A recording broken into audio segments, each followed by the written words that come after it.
ya, karena mazi itu najis. Selama kita tahu tidak ada mazi, maka adalah air mani tersebut suci. Jika kena pakaian atau kain, kita gunakan kain itu untuk sholat kita sah, tidak mesti kita cuci.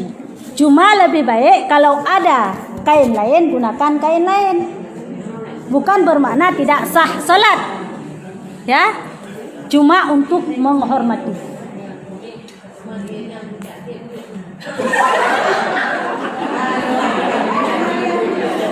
Ya.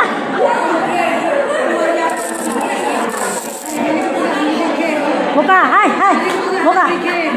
Ini hukum, ya. Itu salah kayak patut saya tu. Jadi tadi saya katakan yang bahwa air mani itu suci, ya. Jika kena pakaian maka boleh kita salat dengan pakaian tersebut. Bagaimana dikatakan dengan suci? Boleh diminum. Itu suci, ya. Tetapi tidak menyuci. Yang dikatakan suci boleh diminum atau dimakan. Ya. Kalau untuk minum silakan. Tapi harus pastikan saat meminumnya itu jangan ada madinya. Pastikan keluaran pertama jangan. Kenapa? Karena biasanya, ya, keluaran pertama itu ada labelnya. Paham, ya? Ya, jadi buang dulu labelnya. Baru isinya nanti minum silahkan.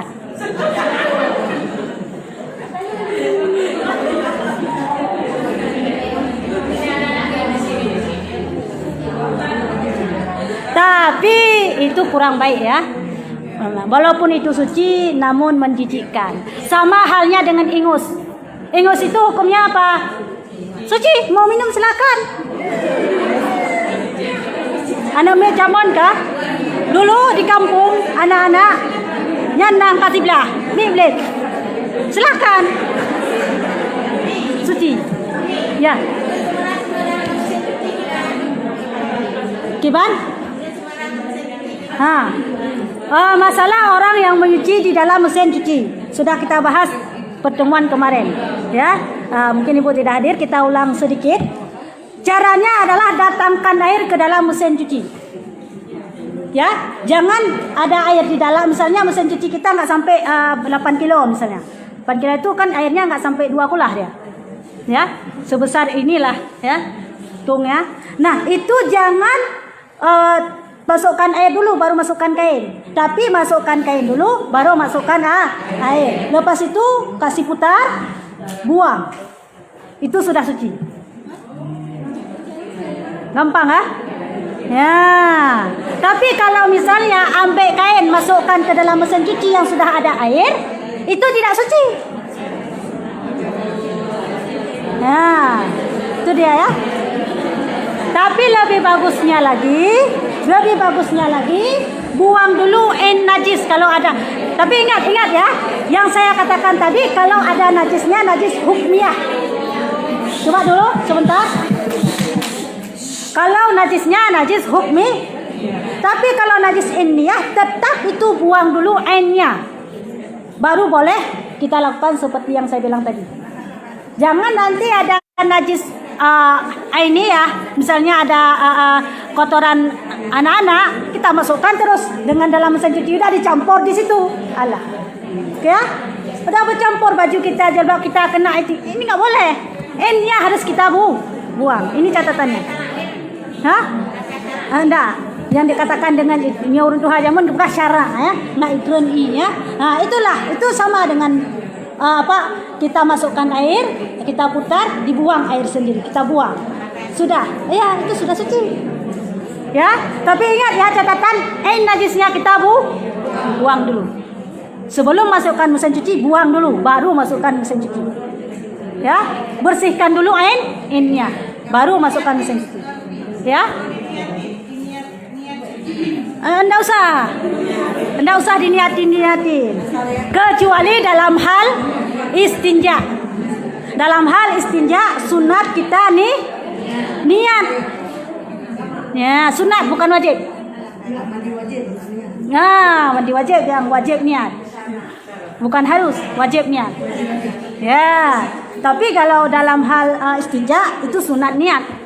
Kalau dalam hal menyucikan tidak ada istilah niat. Yang penting ya yakin sudah. Ya, ada pertanyaan lain? Ya.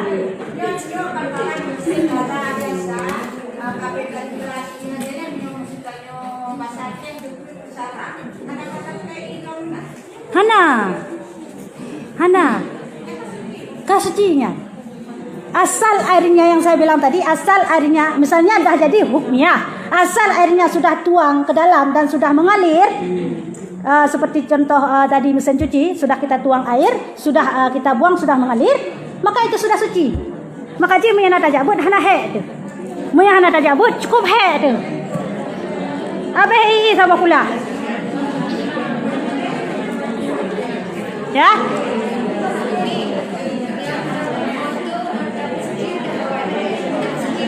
Ya, dengar dulu. Bolehkah kita pakai molto saat kita mau menjemur pakaian? Enggak, saat kita mau bilas pakaian. Boleh enggak? Boleh. Karena molto itu suci. Nah, suci. Kalau misalnya mau minum molto boleh juga.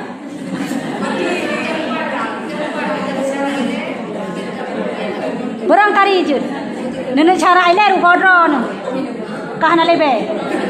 Nah, jadi lebih baik adalah cara dulu, lepas tu pakai molto, lepas tu baru je harum baik.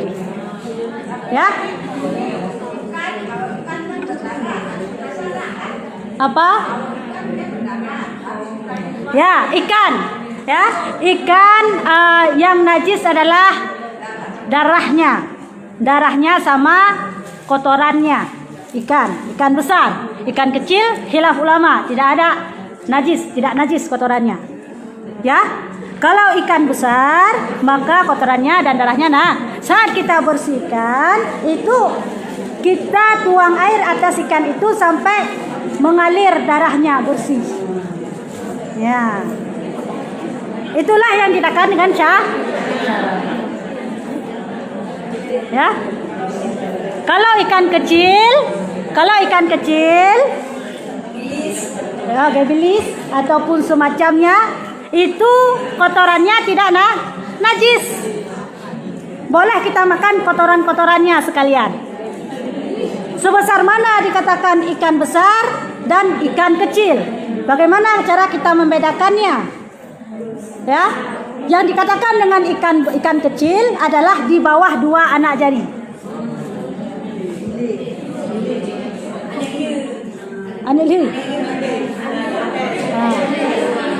Ya, di bawah 2 anak jari itu ikan kecil. Di atas daripada 2 anak jari itu ikan besar. Jadi kalau di bawah daripada 2 anak jari, mau goreng terus mau makan itu kotorannya sekalian silahkan. 4 sehat 5 sempurna. Ya.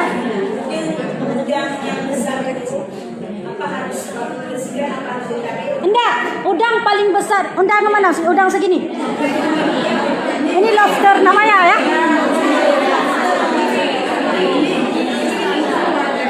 Oh, itu nggak besar itu. Boleh makan itunya. Nggak apa-apa, makan aja kalau mau. Nggak usah, makan aja kalau mau. Nggak, itu kan saya bilang tadi adalah ada 2 pendapat ulama kan.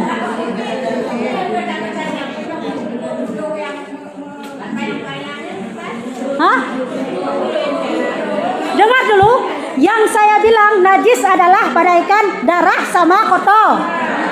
Perut bapaknya kotoran. Itu ususnya, itu bukan kotorannya, makan aja.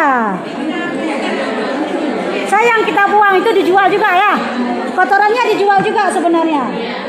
Andaikan bisa makan, kita makan ke kotorannya. Buat itimah hanya ya baik ya. Itimah. Ya.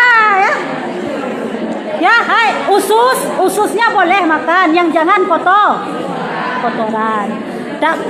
Yang di ikan bandeng itu yang apa itu namanya? Kayak tali itu kan? Itu usus. Boleh makan. Coba?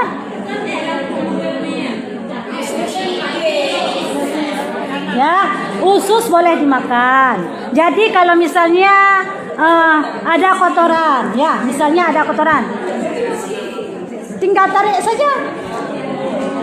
saja, sudah langsung ke belakang aja. Ya.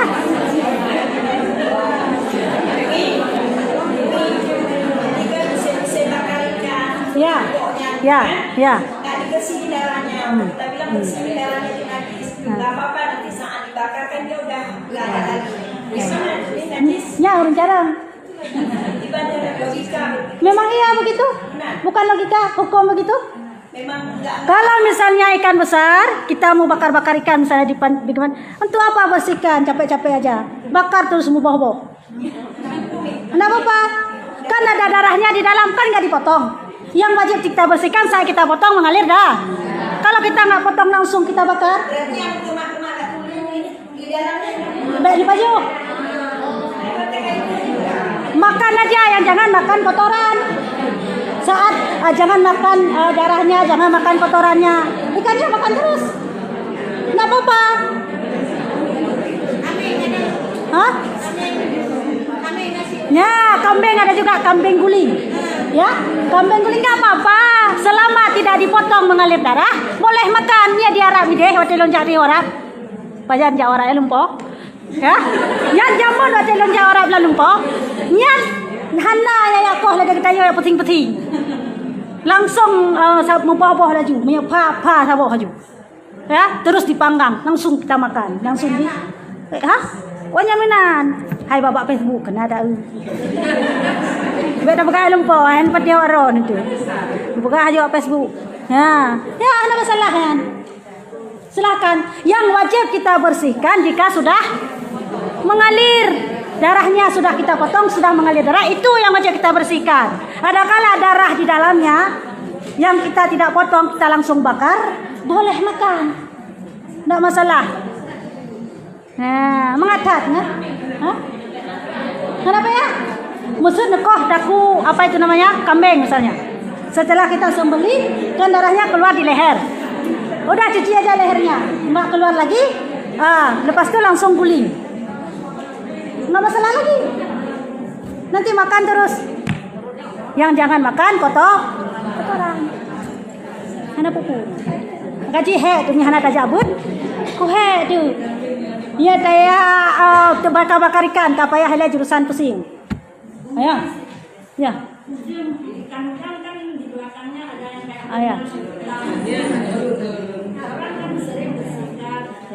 Orang bersihkan, melaga contoh lon bersihkan, hai lon baju kerak-kerak.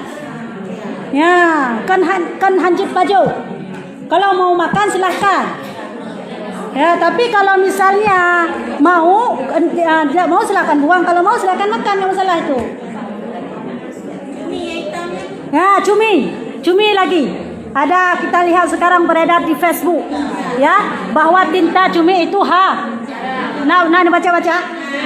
Nah, dalam kitab Bughyatul Mutarsyidin dituliskan bahwa cumi halal. Yang pendapat sebagian daripada ulama. Karena beliau yang berpendapat bahwa cumi itu haram, tinta cumi itu haram, karena mereka berpendapat adalah tinta itu merupakan kotorannya, ya, najisnya. Dan menurut penelitian ulama kontemporer, ulama Jino,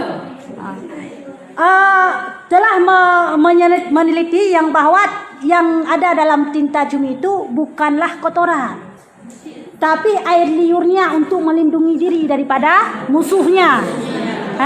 Jadi menyayangna jak jurusan biologi yang kayak itu angkro. Jadi kalau menurut sebagian ulama itu air liurnya. Jadi tidak tetap dihukumkan suci. Tinta cumi tetap dihukumkan suci karena adalah tinta itu bukan najis, tapi air liur itu suci. Nah, Apakah salah dalam kitab tersebut? Tidak. Itu pun menurut sebahagian ulama yang memvonis yang bahawa tinta itu najis. Jino tak mudah tanya tajak cumian bak laboratorium.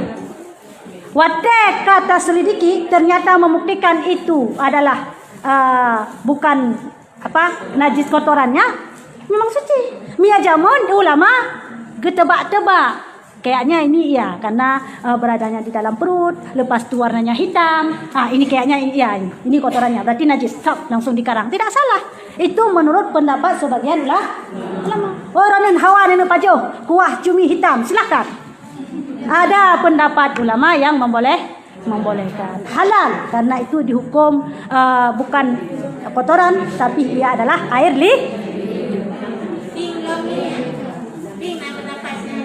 ya, bing makruh. Bing makruh. Karena apa kan gepu makruh? Karena adalah kehidupan di dua tempat. Jinoci buktikan, jok bing ci pelarha hinoi darat pegot kekerengkeng. Ci ibu anu cucu hinan bing lang kerengkengnya di darat. Baik boing bacut. Udet. Udet paling 3 minggu. 3 minggu. Macam tak bertahan hinan tak putuhan hinan temdoh anu. Bukan karena dia binatang makanya dihukumkan makruh. Bahkan hukumkan makruh karena dia lama bertahan tidak. Jelas kan? Rani nak pajau silakan pajau haju. Yang nak pajau silakan baik pajau haju. Ya, kita.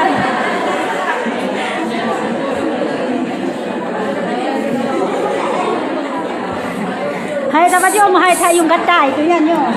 Nyo setuju.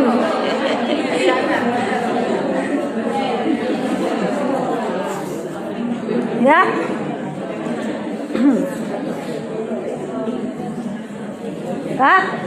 Macam pertanyaan? Anale kita lanjut.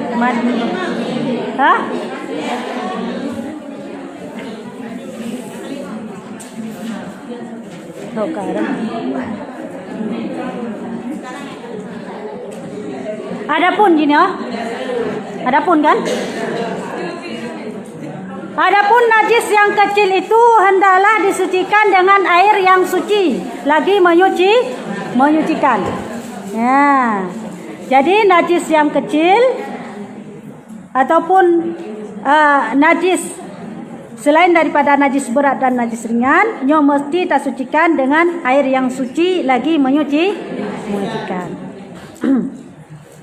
Ya, air suci lagi menyucikan. Wadah air suci lagi menyucikan, nyo adalah selain daripada air mutan najis dan air mustakmal. Ya, belum kalian pembahasan ini sang masalah airnya, jadi anak tak bahas ini. Ya, selain daripada air mutan najis, air mustakmal dan air suci. Air suci menyucikan maksudnya air itu suci dan dapat menyucikan, mampu menyucikan barang yang lain. Jadi cara menyucikan najis yang kecil mesti dengan air tersebut. Air itu suci dan dapat menyucikan benda yang lain. Bekasan dari kita sucikan benda yang lain itu namanya udah air mustakmal. Tidak boleh lagi kita pakai untuk menyucikan barang yang lain lagi.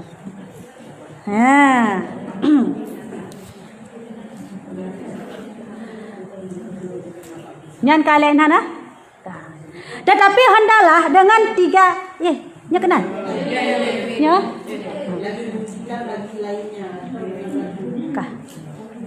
Kakak kenal yang kalau paling tu. Adapun najis yang kecil itu hendaklah disucikan dengan air yang suci lagi menyucikan bagi lainnya, atau dengan batu yang suci. Jadi cara kita menyucikan istinja misalnya, ya, boleh dengan air suci lagi menyucikan, boleh dengan batu. Pilih yang mana? Kalau misalnya mau pilih batu boleh juga, enggak pakai air bisa juga. Mau pilih air enggak pakai batu boleh juga. Yang terlebih afdal adalah batu dan air. Ya, jadi istilah menyucikan istinja, menyucikan daripada apa kencing dan berak, itu mesti menggunakan air suci lagi menyucikan ataupun dengan batu. Cara memancingkan. Yan, tabut ilai. Tabut ilai. Kah, sekalian kena uyup, nak dibahas. Tetapi hendaklah dengan 3 buah batu yang syaratnya. Ya, 3 buah batu dengan 1 batu yang ada baginya, atau dengan 1 batu yang ada baginya 3 penjuru, yakni 3 persegi. Batu itu lagi kasar. Kah? Seandainya kita mau beristinja dengan memakai batu, enggak mau kita pakai air, boleh. Ya.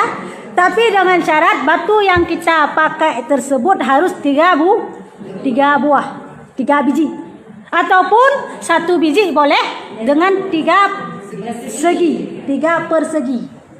Ya, enggak boleh batu bulat.